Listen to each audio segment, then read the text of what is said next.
African American literature expresses the beauty of the African American culture by showing their values through stories, poems, and art that expresses their struggles and their victories throughout the years. My recommendation to my peers who haven't taken the African American literature course is to enroll ASAP. African American literature exposes you to different time periods, and within those time periods, it exposes you to different opinions. For so long as students, we have learned a general concept of what it was like to be an African American person in certain eras, but when exposed to essays, books, and poems and songs, we get to see those details that were never teach to us or mentioned to us in high school because they were so sensitive. So I challenge my peers to open their minds to a journey that will not only teach you about African American literature, but it will also teach you about yourself regardless of your race or ethnicity.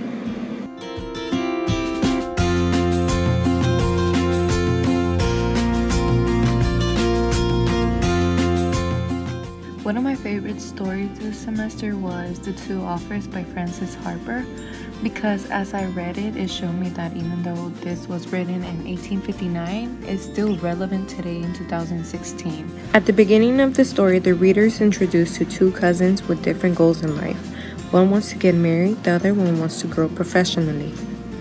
It's interesting that in 1859, Frances Harper presents this issue because during that time it was hard to be an African American person, period, but harder to be an African American woman, and for a woman to make her own decisions was also very rare.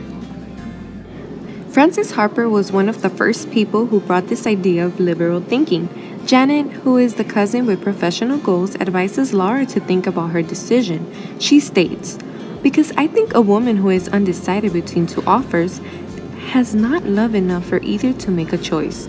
At the end, we see that Laura lived a miserable life, while Janet fulfilled her dreams. And unlike Laura, Janet is described as if her inner life had grown beautiful. And it was this that was constantly developing the outer. What I got out of this story is that when undecided about something, making a decision is not the best thing to do, but to explore other options and gain experience will make you take best decisions. And that's what a lot of 21st century women are doing now.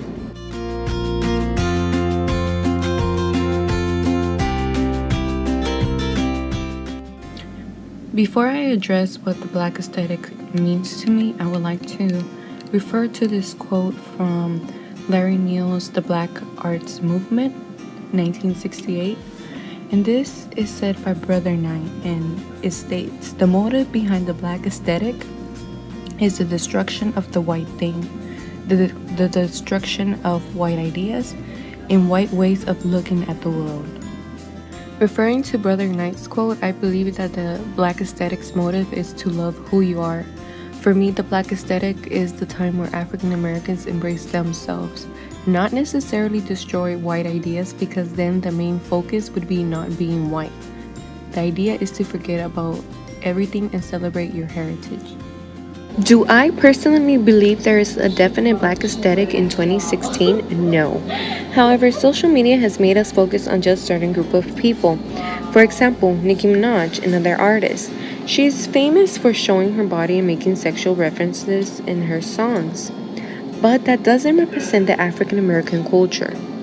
Should there be a Black aesthetic in 2016? Of course. I think it would be cool to have a Black arts movement because as it is described in Larry Neal's The Black Arts Movement, ethics and your aesthetics are one. And by having a Black aesthetic, it will show us if ethics have changed during the years, and if yes, how that affects aesthetics.